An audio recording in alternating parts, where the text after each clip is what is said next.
all right? So I didn't know it was my spirit telling me to get down, because that was like a one chance tricycle.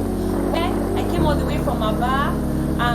One of my church members, she has been in labor for 7 days now, and I've come to pray for her. Hello winners, welcome back to Winnie Daily with OJ video. If you're a new subscriber, you are super welcome, and if you're a returning subscriber, you are extremely welcome. So today's video, I wanted to sit down and talk about certain security tips which we do take for granted, security issues here and there.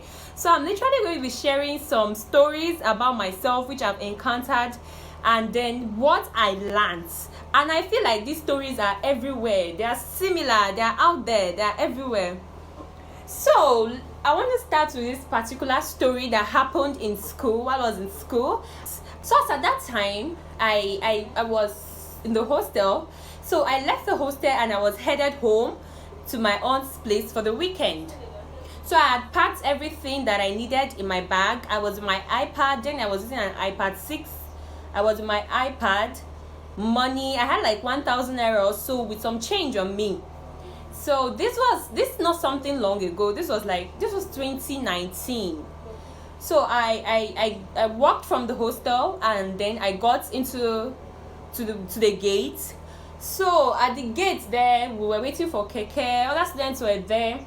So I said, okay, let me walk up ahead so the congestion wouldn't be so much. So I walked ahead, and then I saw a Keke was parked. So I asked, I'm going to Bauchi Road. It was like, okay, normally it's 50 naira, so there's no need to even, unless you are new, then you get to ask. So I got in the Keke.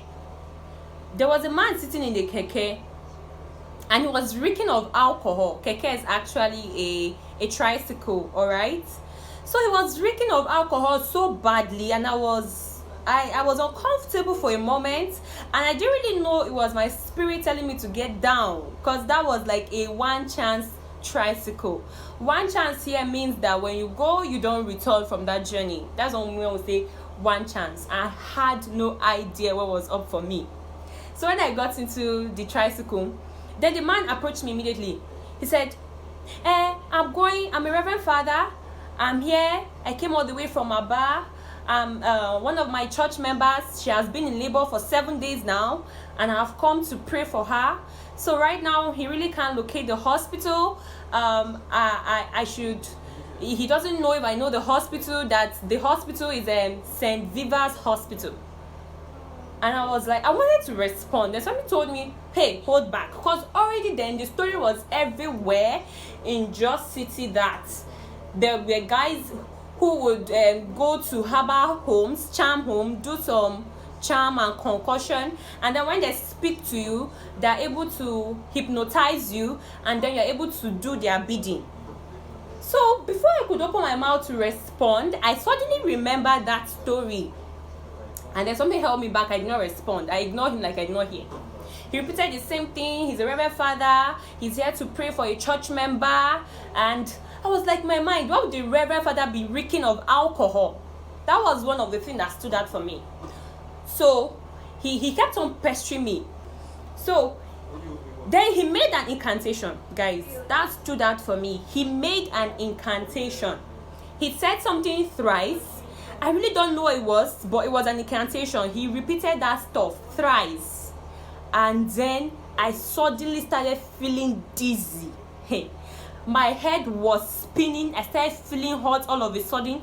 At that moment when he made that incantation, then somebody else just got into the keke, like a third passenger, and he was so hefty, and he sat down. So I was literally in the middle of two men now, the supposed reverend father and the new passenger who was so hefty, and I could no longer breathe for that moment. Then I was confused. I could not say anything. I wanted to talk. I could not talk. Then the keke man told me, hope you are not with change. I could not respond. He said, I'm talking to you. I said, and he was like, you know what? Drop. Just like that. He just said, drop. And he stopped the keke. As at this time, the keke was already in motion. So he stopped the keke, and then I lighted.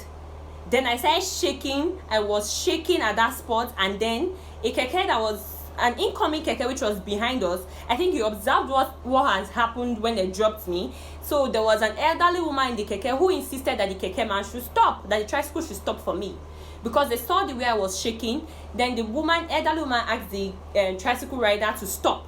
That was the incoming tricycle. So they stopped, and she said I should get inside the keke. I got inside the keke. Then she said, "What is wrong with you?" Then I started shedding tears. I started shedding tears for no reason. I started shedding tears. I think there were 2 passengers in that tricycle, and they started asking me, "What is wrong? Calm down, what is wrong?" And I was able to catch my breath, and I explained what had happened, and they told me that is a technique these kidnappers, one chance tricycle people use. And I was so lucky that my spirit had rejected it. People of God, one thing that stood out for me here was my observance level. Anywhere you are going, you have to be very observant. We see that in this time of security issues, you have to be prayerful. Even if you say prayer, if you don't believe in prayers, you just have to be prayerful, because I tell you, you can't even observe enough. You can't be overly cautious, you know. You can't be. I heard of a story of a man who dreamed that he got killed by a vehicle. So this man avoided going outside. All what he would do, he would stay back at home, and they will bring food to him in his room. So they said, do you know how this man died, guys? They said, according to this story, a truck lost control and hit from the main road and crushed the wall of this man's bedroom and killed him in his bedroom. So you see, we really can't be overly cautious, really can't just observe enough, but there's something called prayer. You have to pray. So this story happened during my service year. This was last year, 2021. So I went by road all the way from Benue State to Sokoto State. So guys, like I was saying, Sokoto, from Benue to Sokoto State should be like 24 hours ride. Already the way that man was speeding from the onset of the journey by I think around, like, we used approximately 18 hours or so. We're close. We were like 4 hours away from Sokoto door as at this time. We kept on negotiating with this man. Sir, please, let's just sleep at Guso where everyone is, and then we can move in the morning at the break of dawn. He was like, no, he wants to reach Sokoto today. You're like, okay, no problem. Really, no, you can't even force a driver to do what they want. These Nigerian drivers, trust them. So we continued moving. I think like we were at a particular village. We had gone past Guso, like 2 villages behind Guso. So we just saw this vehicle. It was parked on the road astride, like the whole vehicle was in the middle of the road. The bumper lights, I don't really know vehicles, people of God. The bumper light was on, and the ignition light was on, but the headlight was not on. So it was just parked there, and our driver was on full speed. This is Sokoto Zamfara Road I am talking about. If you're Nigerian, you would know, you've read a lot of stories about this. So immediately our driver stopped. He was able to notice it as well. Despite the fact he was enjoying the speed, he stopped. And then he stopped for a moment, and he turned off his headlight without going off ignition. So we're there, he observed, and then the vehicle started turning slowly. Hey God. Saying this thing now, it does not, hey God. Jesus is kind. Observant enough. So with that, without owning our headlight, our driver turned back and we're headed back to Guso. My people of God, that was how we came back to Guso. We slept there. There was a military checkpoint there. We had to sleep there till morning. And then we're hearing news that there was a terrible kidnapping at that time when we had turned back. So what I'm saying here is that you have to be prayerful. You have to be prayerful in these times and seasons. Whatsoever you pray, you should commit your ways daily. Times are really bad. You really can't be overly cautious, you know. People have traveled out of this country because of so many problems, and the same problems they're still encountered over there. So you have to watch and you have to pray. Thank you so much. If you're enjoying this story, and you learned one or two, do let me know in the comment section. And you have encountered something of such nature before and your experience, please share it with us so we all can learn. We have to be our brother's keeper. Please do subscribe and don't forget to like and share our videos. Until my next video, you stay winning. Bye.